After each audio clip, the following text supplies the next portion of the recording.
Bismillahirrahmanirrahim. Assalamualaikum warahmatullahi wabarakatuh. Innal hamdalillah nahmaduhu wa nasta'inuhu wa nastaghfiruh wa na'udzu billahi min shururi anfusina wa min sayyiati a'malina. Man yahdihillahu fala mudilla lahu wa man yudlil fala hadiya lahu. Asyhadu an la ilaha illallah wahdahu la syarika lahu wa asyhadu anna Muhammadan abduhu wa rasuluh alladzi la nabiyya ba'dahu amma ba'd. Fa inna asdaqal hadithi kitabullah wa khairal hadi hadi Muhammadin sallallahu alaihi wasallam wa syarrul umuri muhdatsatuha fa inna kulla muhdatsatin bid'ah wa kulla bid'atin dhalalah wa kulla dhalalatin finnar.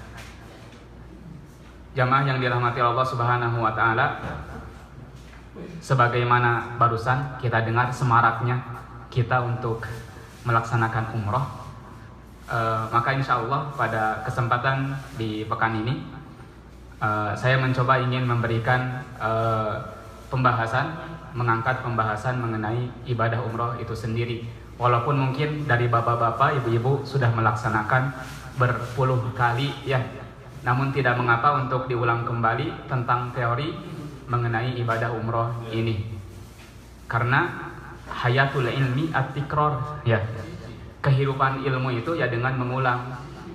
Tujuannya adalah kita senantiasa beramal dengan ilmu yang benar sesuai dengan sunnah Rasulullah Sallallahu Alaihi Wasallam. Sebelum kita masuk ke pembahasan inti, ya, kita perlu sadari bahwasanya Allah memerintahkan kita tentang sesuatu, juga melarang akan sesuatu. Ada hikmah di balik perintah dan larangan tersebut. Entah hikmah tersebut kita sadari, entah hikmah itu kita ketahui ataupun tidak. Namun di balik perintah Allah Subhanahu wa taala itu selalu ada hikmahnya.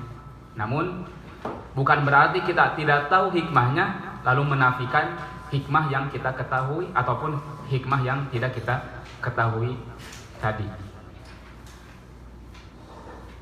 Sehingga Ibnu Qayyim rahimahullah mengatakan, fahuwa subhanahu ma'a'ta illa bihikmatihi. Allah Subhanahu wa taala itu tidaklah memberi kecuali karena hikmahnya, dan tidak melarang kecuali ya karena hikmahnya. Wa ma umirat ad-dunya wal akhirah wal jannah wan nar illa bihikmatihi. Dan juga dunia, akhirat, surga, neraka tidaklah ada kecuali karena hikmah Allah Subhanahu wa taala. Dan juga tentunya ada banyak hikmah yang terkandung di dalam ibadah umroh ya, yang akan kita laksanakan insyaallah di pekan depan. Dan di antara hikmah ataupun di antara tujuan kenapa kita kemudian ingin mengetahui hikmah dari setiap apa yang menjadi perintah atau larangan Allah, untuk apa? Ziyadatul iman.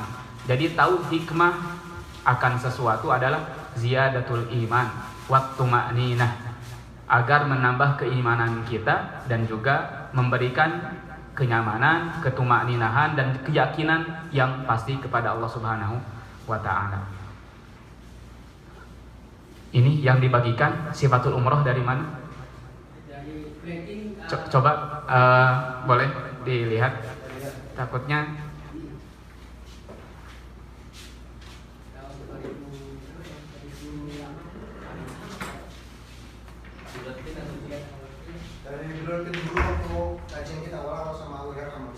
oh iya.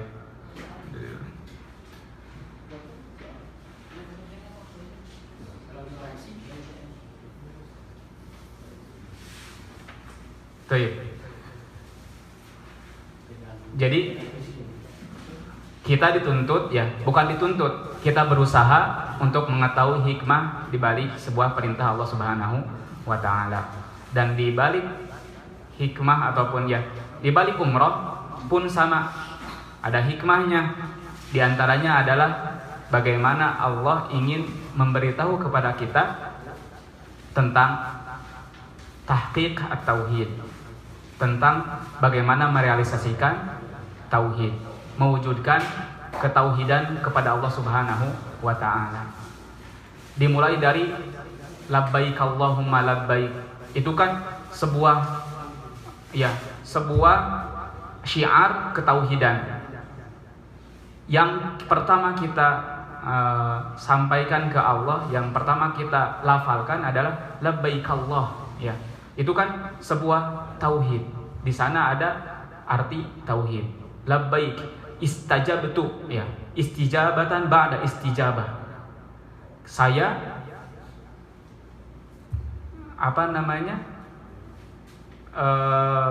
menyambut seruan Allah. Istajabtu istijabatan ba'da istijabah. Saya menyambut seruan Allah Subhanahu wa taala, karena ibadah adalah seruan dari Allah Subhanahu wa taala dan kita dituntut untuk menjawab dari seruan Allah Subhanahu wa taala tadi. Ya ayyuhalladzina amanu stajibu. Wahai orang-orang beriman, jawablah seruan Allah. Ya ayyuhalladzina amanu stajibu lillahi walir rasuli idza da'akum lima yuhyikum. Wahai orang-orang beriman, sambutlah seruan Allah Subhanahu wa taala dan juga seruan Rasulullah sallallahu alaihi wasallam idza da'akum lima yuhyikum, jika keduanya memanggil kalian untuk sesuatu yang menghidupkan, ya, untuk sesuatu yang menghidupkan. Dan sesuatu yang menghidupkan kata para ulama apa? Al-Qur'an, ya, Alkitab dan syariat Islam ini yang menghidupkan kita.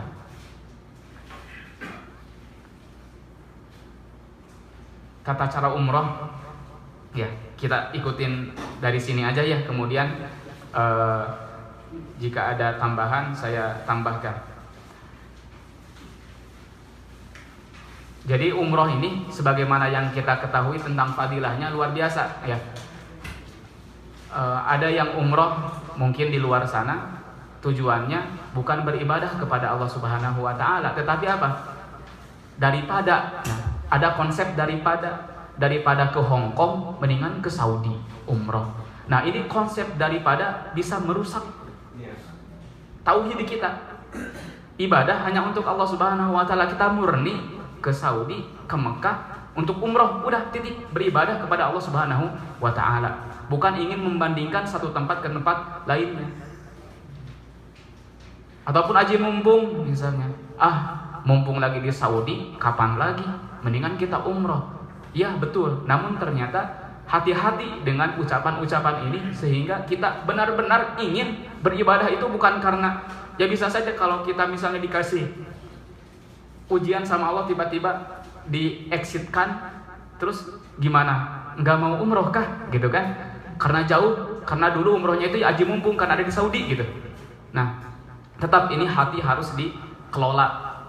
Bagaimana bahwasanya kita beribadah ya ini untuk Allah Subhanahu wa taala, ya. Tapi alhamdulillah kita mendapatkan kemudahan berada di Saudi, sehingga dengan budget yang tidak seperti yang dikeluarkan di Indonesia bisa beribadah ya dengan baik, ya, seperti itu. Dan ini harus disyukuri.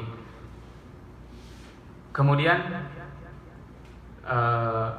di antara fadilah lainnya tentang umroh adalah kafaratun lima bainahuma. Jadi Rasulullah menyuruh kita untuk beribadah umroh, dan fadilahnya adalah apa?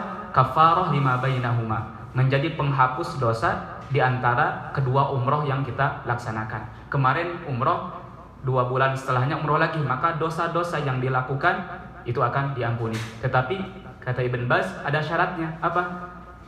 Dengan hadis lainnya, majtunibat al-kabair. Di saat kita bisa jauh dari apa? Dari dosa besar. Jadi yang dihapus itu adalah dosa-dosa kecil, dan syarat untuk dihapuskannya dosa-dosa kecil tadi adalah dengan apa? Idza jtunibat al-kabair. Jika dosa-dosa besar ditinggalkan. Kemudian yang lainnya adalah bahwasanya umroh ini bisa menghapus yanfiyani, haji dan umroh, kata Rasulullah SAW, yanfiyani ad-dunub, yanfiyani al-faqra wal-dunub. Jadi ada perintah untuk haji dan umroh, dan fadilahnya kata Rasulullah, fa innahuma yanfiyani al-faqra wad-dunub. Dengan haji dan umroh ini bisa menghilangkan kefakiran. Siapa yang tidak ingin tidak fakir gitu kan ya? Maka kemudian walaupun niat kita beribadah kepada Allah Subhanahu wa taala, ya, niatkan betul-betul ingin beribadah, kemudian nanti akan ada tadi hikmah-hikmah yang datang kepada kita dengan sendirinya. Di saat kita sudah benar-benar goalsnya adalah beribadah, maka tidak perlu dipikirkan hal-hal ini. Dan ini adalah sebagai apa? Sebagai motivasi, ya. Yanfian al-faqra wa dzunub, menafikan apa? Al-faqr, kefakiran dan dosa. Kemudian ada lagi untuk wanita, ketika kita diperintahkan untuk berjihad, kata para sahabiyah, alaina al-jihad ya Rasulullah, apakah kita juga wajib untuk melakukan jihad? Kata Rasulullah, apa? Jihad la qitala fih. Iya, kamu juga diwajibkan bagi wanita untuk melaksanakan jihad. Tetapi apa? Jihad yang tidak perlu ada peperangan, apa? Umroh. Jadi jihad yang luar biasa tinggi, ya, martabahnya. Kemudian untuk para wanita dikhususkan bahwasanya umroh ini, ya, yakfi, gitu kan, ya. Walaupun nanti kalau memang diserang sama orang Israel misalnya, kita terus ada ibu-ibu di rumahnya, bukan berarti kita tidak mau melawan, ya. Ada beberapa keadaan yang mengharuskan semuanya harus melawan dan bergerak, gitu. Tetapi intinya pada hukum asalnya wanita tidak diwajibkan untuk berjihad, ya, dalam artian perang langsung melawan orang kafir. Kemudian mereka apa? Mendapatkan pahala tadi dengan berumroh.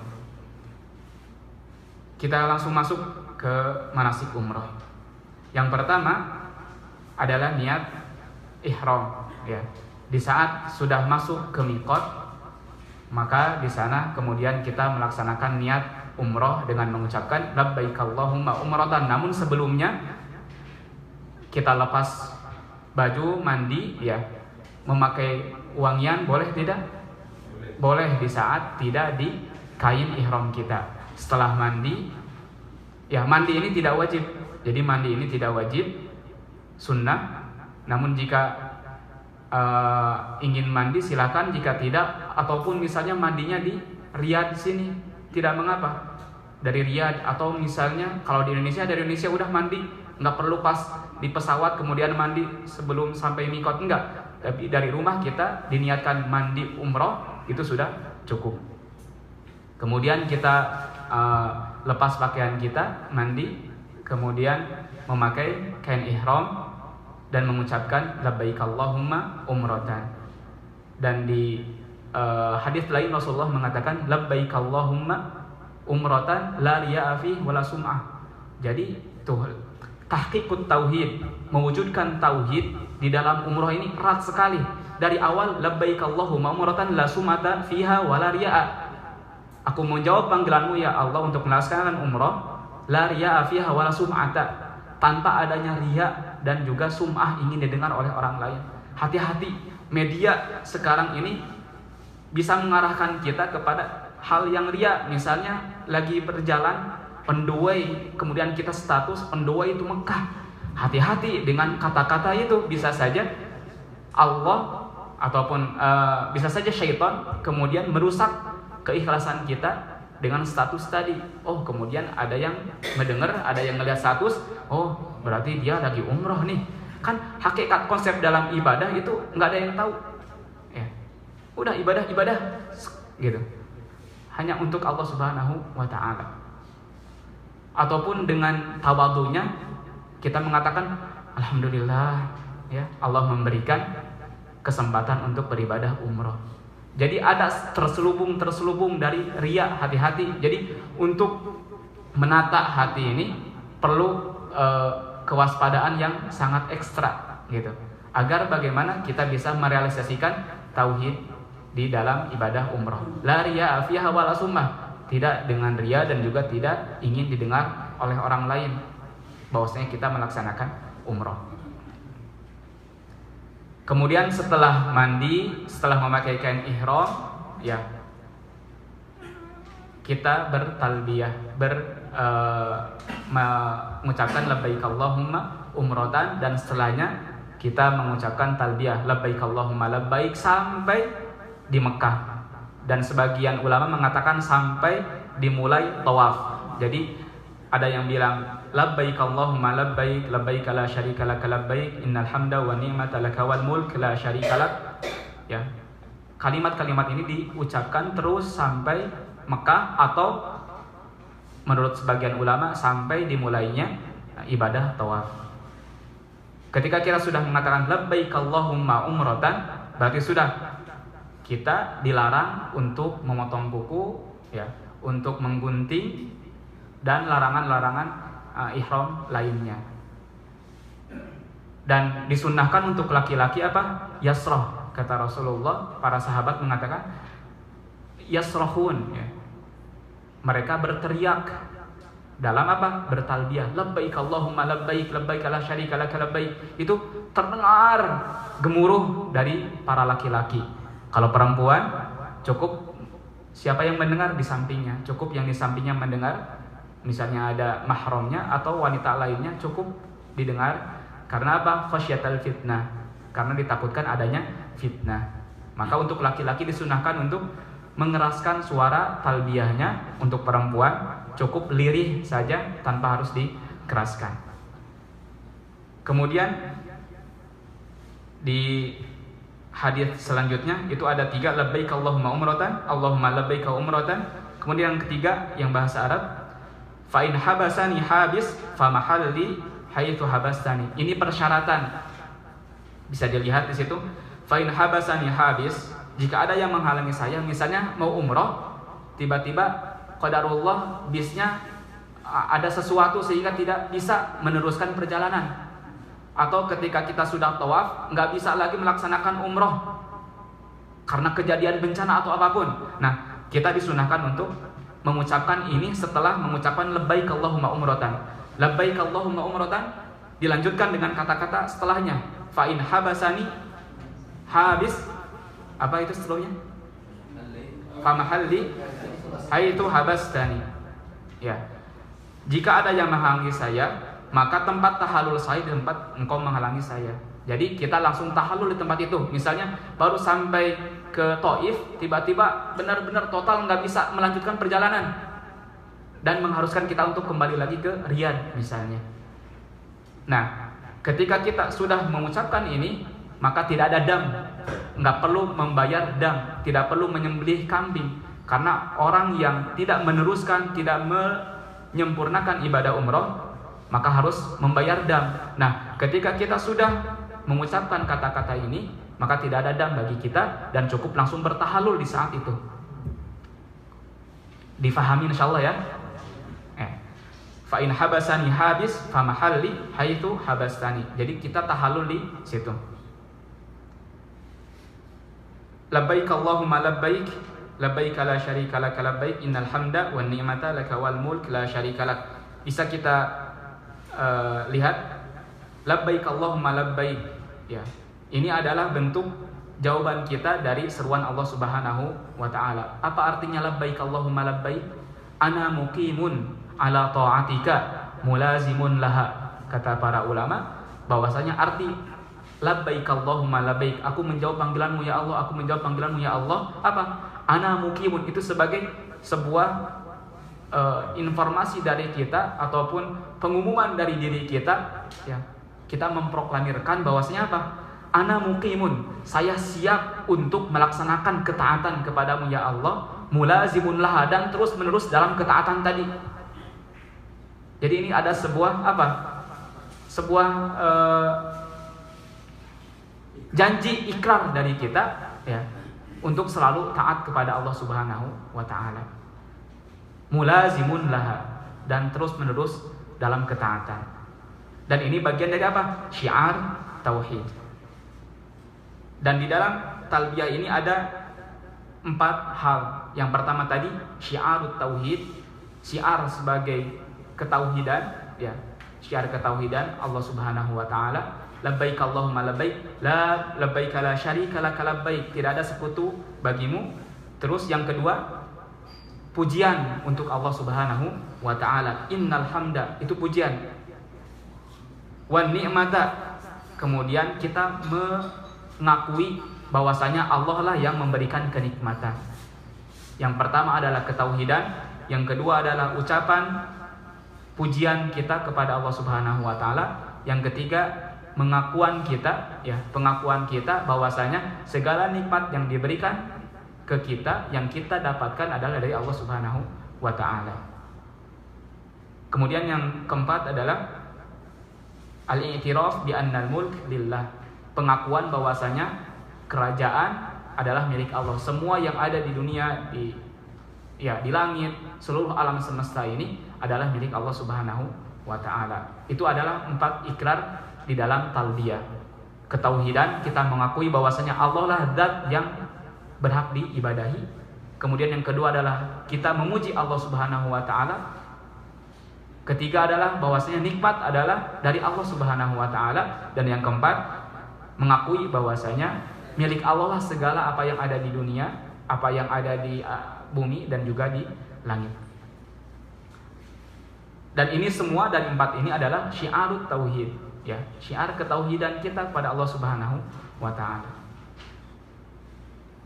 Setelah melakukan perjalanan sampai di Mekah, kemudian ada sunnah lainnya pas sampai hotel, ada sunnah lainnya yaitu mandi, ya, bisa mandi lagi. Itu sunnah masuk ke Mekah. Jadi sampai hotel kita bisa mandi lagi. Setelah itu kita beranjak ke haram. Bisa sampai talbiyah tetap dilanjutkan, atau mungkin kita sampai pas masuk Mekah sudah tidak talbiyah lagi, itu dikembalikan kepada jamaah. Misalnya capek udah cukup, sekarang mah fokus kepada rukun yang lainnya. Sampai ke masjid seperti biasa kita masuk mengucapkan bismillah wassalatu wassalamu ala rasulillah, Allahumma ftahli abwaaba rahmatik. Ya, Allahumma ftahli abwaaba rahmatik. Ya Allah, bukakanlah untukku pintu-pintu rahmatmu. Kemudian setelah masuk kita berjalan sampai menuju ke mana yang sering umroh, ke Rukun Yamani atau ke Hajar Aswad? Ya, ke Hajar Aswad. Yang pertama adalah ke Hajar Aswad, dan dimulai dari Hajar Aswad, ya, diakhiri dengan Hajar Aswad. Dan saat kita memulai, kita mengangkat tangan jika tidak bisa mencium Hajar Aswad atau tidak bisa memegang Hajar Aswad tadi. Kita mulai dengan Allahu Akbar atau Bismillah Allahu Akbar. Dan kita ucapkan Bismillah Allahu Akbar atau Allahu Akbar ini di setiap awal. Jadi pas akhir sudah selesai 7 putaran ini, tidak mengucapkan Bismillah Allahu Akbar, langsung menuju ke belakang makam Ibrahim untuk sholat sunnah 2 rakaat. Jadi pertama Bismillah Allahu Akbar, keliling terus Bismillah Allahu Akbar, terus pas udah ke-7 di akhir tidak ada lagi, ya, seperti itu. Dan tidak ada doa-doa khusus di saat kita mengelilingi Ka'bah ini. Kata A'rabi di saat berumrah dengan Rasulullah dan Mu'ad bin Jabal, la asma dan danataka ya Rasulullah wa ya Mu'ad, saya tidak mendengar suara lirih kalian dalam berdoa wahai Rasulullah dan Mu'ad bin Jabal. Kata A'rabi ini, kata orang Arab Baduy. Terus kata Rasulullah, mada taqul idzan, katanya, apa yang kamu katakan dari tadi? Ya, saya tadi pokoknya Allahumma inni as'alukal jannah wa a'udzubika minan nar. Saya pokoknya minta surga dan dijauhin dari neraka. Udah, cukup itu. Kata Rasulullah apa? Aqul fima bainahuma. Saya emang berdoa ya tidak jauh dari 2 itu. Jadi apapun, jadi kan berdoa itu harus dari hati, ya. Si A dan si B beda yang ingin didoakan. Tukang bubur beda sama tukang jus, gitu kan? Beda yang ingin kita sampaikan. Maka kita sampaikan sesuai dengan hati kita, keinginan kita, apa yang kita mau. Kan kalau sekarang kita ngelihat ada mutawif kemudian membacakan gitu, ya, kemudian di sana barang-barang kok subhanallah bisa satu gitu keinginan sama, luar biasa. Ya. Dan terkadang nggak tahu artinya, ya, walaupun baik itu, karena ada yang tidak tahu bacaan, tidak tahu doa-doa, itu ya baik dari sisi itu. Namun kenapa kita harus memberatkan diri sendiri dengan mengikuti yang kita tidak paham, padahal doa-doa kita banyak di dalam hati yang ingin disampaikan gitu. Seperti itu. Jadi tidak ada doa-doa khusus di saat tawaf. Kecuali ada hadis dhaif antara rukun Yamani dengan Hajar Aswad. Jadi antara rukun Yamani kita mengucapkan Rabbana atina fid dunya hasanah wa fil akhirati hasanah wa qina adzabannar. Walaupun dhaif tidak mengapa, dan itu adalah sebuah kebaikan, dan kita boleh membaca Al-Quran seluruhnya di saat berputar. Seperti itu. Insya Allah saat tawaf sudah difahami semuanya. Ya. Jadi 1 Allahu Akbar, 2 Allahu Akbar, 6 Allahu Akbar, 7 Allahu Akbar. Selesai, ini tidak Allahu Akbar lagi, langsung ke makom Ibrahim, ke belakang makom Ibrahim untuk melaksanakan 2 sholat sunnah tawaf.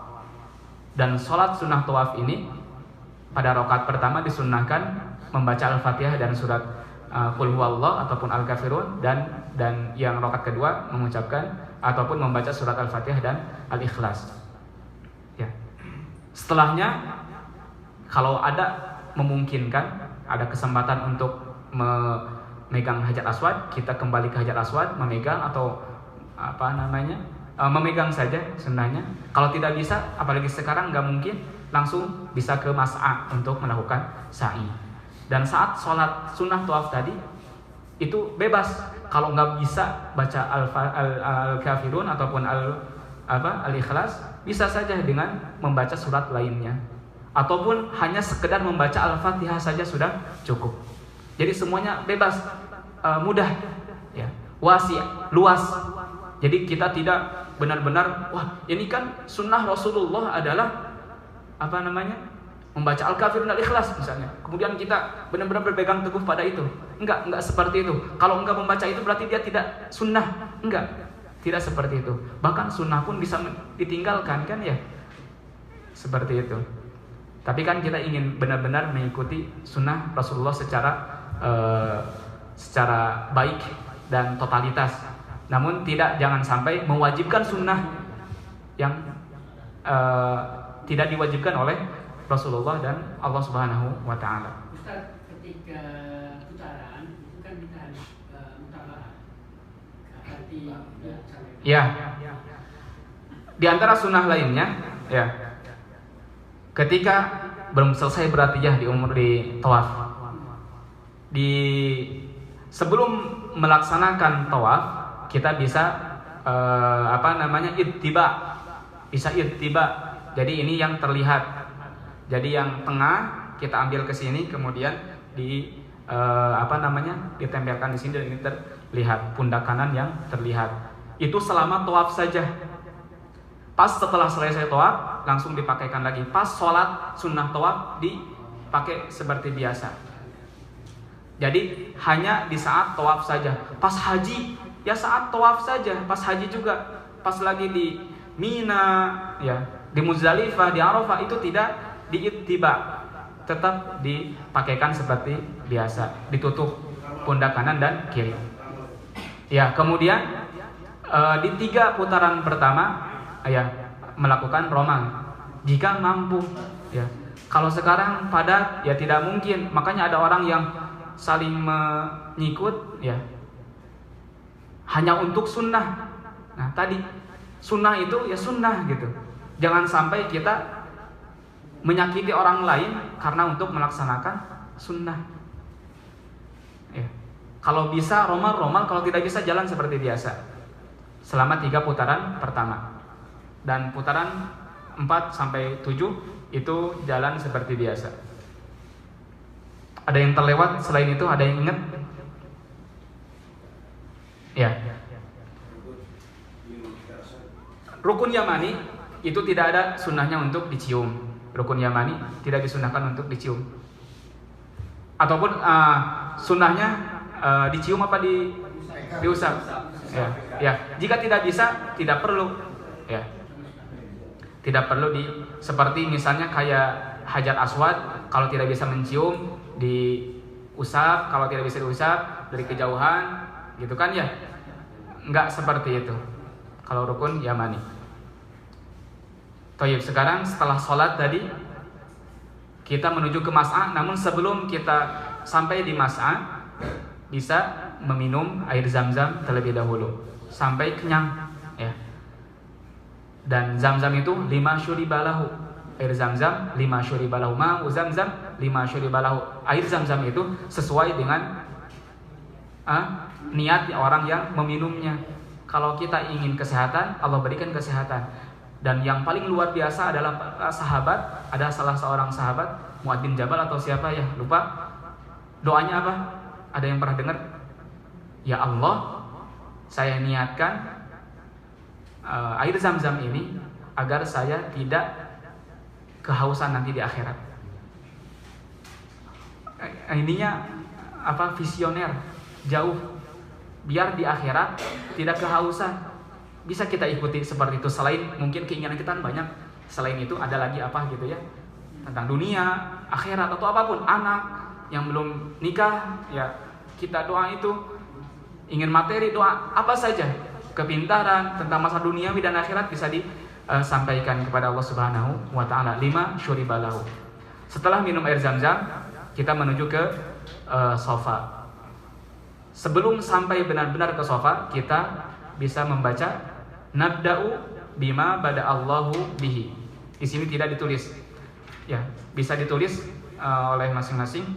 Nabda'u bima bada Allahu bihi. Setelah sholat, kemudian kita menuju mas'a, kita katakan sebelum sampai ke sofa, nabda'u bima bada Allahu bihi, inna sofa wal marwata min sya'airillah. Cukup sampai situ. Nah, setelah sampai di bukit Sofa, kita menghadap ke Ka'bah lalu mengucapkan Allahu Akbar, Allahu Akbar, Allahu Akbar. Di sini ada enggak? Oh, ini ada. La ilaha illallah. Ini di halaman 7. La ilaha illallah wahdahu la syarikalah lahul mulku wa lahul hamdu. Ada yang ini kurang. Lahul mulku wa lahul hamdu bisa ditulis yuhyi wa yumitu wa huwa ala kulli syai'in qadir. Kalau yuhyi wa yumitu wa huwa hayyun la yamutu wa huwa ala kulli syai'in qadir, itu biasa ketika kita masuk mall, masuk pasar itu. Ini kalau masuk mall misalnya, la ilaha illallah wahdahu la syarikalah lahul mulku wa lahul hamdu yuhyi wa yumitu wa huwa hayyun la yamutu wa huwa ala kulli syai'in qadir. Itu masuk mall. Kalau ini ketika sudah sampai ke sofa dan tadi sudah mengatakan nabda'u bima bada Allahu bihi inna sofa wal marwata min sya'airillah, kita katakan Allahu akbar, Allahu akbar, Allahu akbar, la ilaha illallah wahdahu la syarikalah lahul mulku wa lahul hamdu yuhyi wa yumitu wa huwa ala kulli syai'in qadir. La ilaha illallah wahdah anjaza wa'dah wa nasara 'abdah wa hazamal ahzaba wahdah. Ini diucapkan sebanyak 3 kali. Dan di antara ketiga tersebut kita berdoa sebebas-bebasnya. Yang pertama kita katakan Allahu akbar, Allahu akbar, diangkat ya, diangkat tangannya sampai akhir la ilaha illallah wahdah anjaza wa'dah wa nasara 'abdah wa hazamal ahzaba wahdah. Kita doa terserah kita, itu yang pertama. Terus setelah doa baca lagi ini, doa lagi, baca lagi doa ini, udah selesai. Jadi 2 kali doa. 3 pertama ini, kemudian doa ini lagi, zikir, kemudian doa terserah kita, kemudian baca ini lagi. Ya. Difahami ya?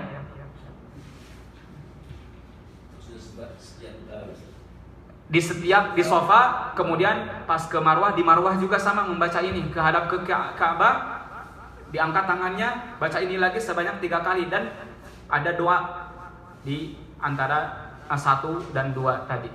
1 dan 2, 2 dan 3 itu ada doa. Ya. Ada doa terserah kita. Dan ini tempat-tempat ijabah.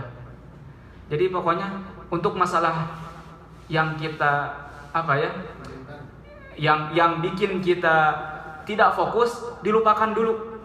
Ya, kita benar-benar beribadah kepada Allah Subhanahu wa taala, kemudian kita curhatkan kepada Allah. Ya. Misalnya ada masalah hutang masih bikin pusing kita, udah sekarang bebaskan dulu, tenangkan. Kemudian doa ke Allah Subhanahu wa taala. Ya. Itu yang pertama. Di Safa membaca itu, pas antara Safa dan Marwah tidak ada bacaan doa khusus, sama seperti tadi tawaf juga tidak ada bacaan khusus. Tidak ada bacaan khusus kecuali mungkin ada ucapan Ibn Mas'ud di antara dua lampu hijau, di antara dua tanda lampu hijau, Allahumma ighfir warham innaka antal azzu al akram. Ada ucapan seperti itu, bukan dari Rasulullah, dari sahabat. Dia membaca doa itu, Allahumma ighfir warham wa anta al azzu al akram. Ya.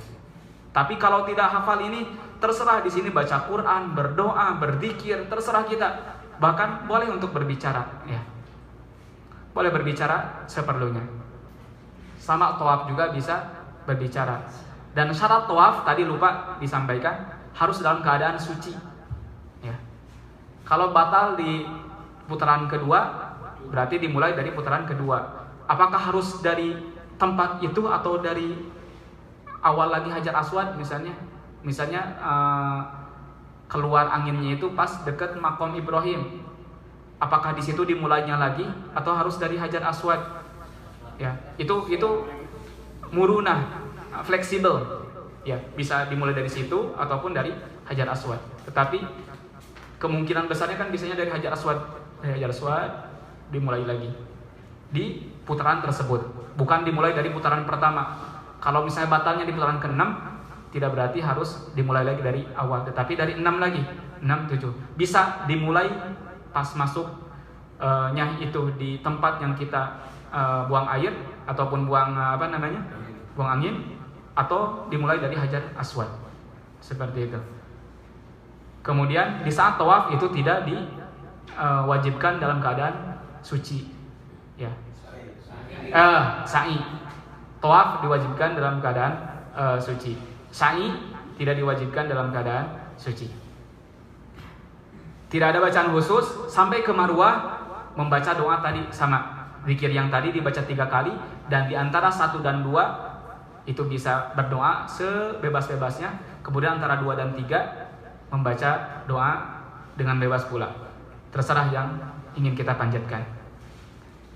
1 dihitungnya sampai Marwah, ya itu 1. Dari Marwah ke Safa 2, dan seterusnya, dan berakhir di Marwah sebanyak 7 totalnya. Dan tidak ada doa di pas sampai ke Marwah di akhir ini.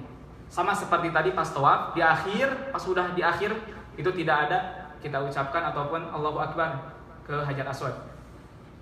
Sama juga di saat di Mas'a, pas sampai ke Marwah di putaran 7, pas sudah sampai akhir tidak berdoa lagi, tidak ada sholat juga di situ. Ya, tidak ada sholat dan tidak ada doa ini.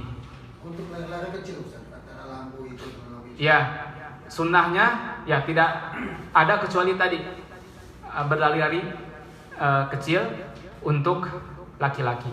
Ya, antara lampu hijau ini disunahkan untuk berlari-lari. Ya. Tadi Ustaz sesudah sholat yang sholat itu ada bacaan apa itu yang Wattakhidhu min maqam Ibrahim shalah. Ya, bisa membaca itu ataupun tidak. Ya. Sebelum sholat, wattakhidhu min maqam Ibrahim shalah, di sini disebutkan? Ya, tidak. Ya, karena tidak menjadi bagian yang benar-benar harus dilaksanakan, sehingga dalam buletin ini pun tidak dituliskan. Bisa juga sebelum sholat kita mengucapkan wattakhidhu min maqam Ibrahim musalla. Kemudian kita sholat, dan sholatnya tidak harus di belakang maqam Ibrahim saja. Bisa kita sholat dimanapun di Masjidil Haram. Ya, kalau misalnya di sini udah crowded gitu ya, nggak mungkin kita sholat di situ, bisa di tempat lain. Di saat di Mas'a misalnya, ataupun di sekitaran Ka'bah lainnya bisa sholat, itu fleksibel. Setelah kita melaksanakan sa'i 7 putaran, lalu kemudian kemana? Tahallul. Ini tahallul. Tahallul itu artinya apa? Tahallul itu bukan dicukurnya. Tahallul itu sebuah istilah, halal kembali apa yang diharamkan di saat kita melaksanakan ihram. Setelah kita sudah ihram, maka ada yang diharamkan. Mencukur rambut, menggunting kuku, ya, dan larangan-larangan ihram lainnya. Nah, pas tahallul, istilahnya tahallul adalah menjadi halal. Bagaimana menjadi halalnya? Dengan mentaksir atau halak, dengan mencukur pendek atau dengan menggundul. Kata Rasulullah, apa? Gundul didoakan 3 kali, sedangkan yang dicukur pendek 1 kali saja. Terserah kita mau digundul ataupun dicukur pendek. Namun dicukur pendek ini ada 3 pendapat. Malikiyah sama Hanabilah itu harus rata. Pendek itu tetap harus rata semuanya. Dari semua sisi itu harus kena rata semuanya. Kemudian itu menjadi sah. Tahliknya atau taksirnya menjadi sah. Taksirnya, memendekkannya menjadi sah. Tapi kalau kata Syafi'i, kita Syafi'i atau Hambali? Kata Syafi'i, ya, atau Syafi'iyah, ulama-ulama Syafi'iyah. Kalau Syafi'i, Imam Syafi'inya. Tapi Asy-Syafi'iyah, ulama-ulama yang bernisbahkan diri kepada madhab Asy-Syafi'i. Jadi Asy-Syafi'iyah, kalau tadi Hanabilah sama Malikiyah. Kalau Syafi'iyah, apa katanya? Cukup 3 helai. 3 helai rambut dari manapun. Pokoknya 3 helai itu minimal sudah dikatakan dia taksir. Itu Syafi'iyah. Kemudian yang terakhir apa yang Hanafiyah. Kalau Hanafiyah minimalnya adalah 1/4 dari rambut. Bagaimana rambut saya segini, 1/4-nya bagaimana? Ya, 1/4 dari total rambut. Ini rambut ini ada segini, 1/4. Iya, tapi kan ini pendapat ulama yang harus kita hormati. Nah, makanya untuk kehati-hatian, misalnya mau taksir, mau memendekkan, itu harus dari semua arah rata. Ya. Ketika sudah dari semua arah, tentu 1/4 udah diambil, 3 helai udah diambil. Kenapa kita langsung bisa semuanya mengambil pendapat ini? Karena kalau 1/4 ataupun 3 helai, ada terlihat tidak bekas bahwasanya kita dicukur? 3 helai, terlihat nggak bekas kita cukur? Sedangkan ini ada syiar itu harus diperlihatkan. Nah, kalau perempuan, ini laki-laki. Perempuan, bagaimana perempuan? Ya, 1 ruas jari. Cukup 1 ruas jari, sepanjang 1 ruas jari dikumpulkan semuanya ke belakang, lalu seukuran 1 ruas jari dipotong. Ya, 1 ruas jari ini. Ada 3 ruas, 1 ruas ini panjangnya. Itu dikumpulkan ke belakang, kemudian dicukur. Azan awal ya? Baik, alhamdulillah. Berarti setelah kita melaksanakan tahlid atau taksir, tentunya kita memilih untuk tahlid, digundul, ataupun taksir. Tapi taksir itu harus rata semuanya, tidak 3 helai ataupun 1/4 dari total rambut. Alhamdulillah, maka kita telah melaksanakan umroh, insya Allah. Waktunya, waktunya ketika selesai tahallul, apakah langsung dipotong di situ, atau setelah kita pulang lagi ke hotel, atau ya, tahallul itu disebut tahallul di saat kita sudah mencukur. Jadi disebut tahallul di saat kita sudah mencukur. Bisa langsung di situ di Marwah misalnya setelah selesai, ataupun nanti di rumah ataupun di Riyadh. Saya kangen sekali untuk memakai kain ihram. Nah, di Riyadh aja. Pengen bolak-balik pakai kain ihram. Di Riyadh dicukurnya ya nggak apa-apa. Ini saya kenangannya banyak dengan kain ini, misalnya. Ya. Demikian, insya Allah jika nanti ada tambahan-tambahan, nanti ana tuliskan mungkin lembarannya apa aja yang harus didoakan. Kemudian saya share di grup PDF-nya, insya Allah. Ya. Sebenarnya seharusnya saya ini menjelaskan tentang umroh dari sisi akidah. Jadi ada beberapa nilai-nilai akidah yang ada di ibadah umroh. Tapi alhamdulillah ada sebagian yang sudah disampaikan dan ini lebih bermanfaat karena sebentar lagi untuk kita melaksanakan umrah. Naktabi bihadzal qadar, subhanakallahumma wa bihamdika asyhadu an la ilaha illa anta astaghfiruka wa atubu ilaik. Assalamualaikum warahmatullahi wabarakatuh. Salam.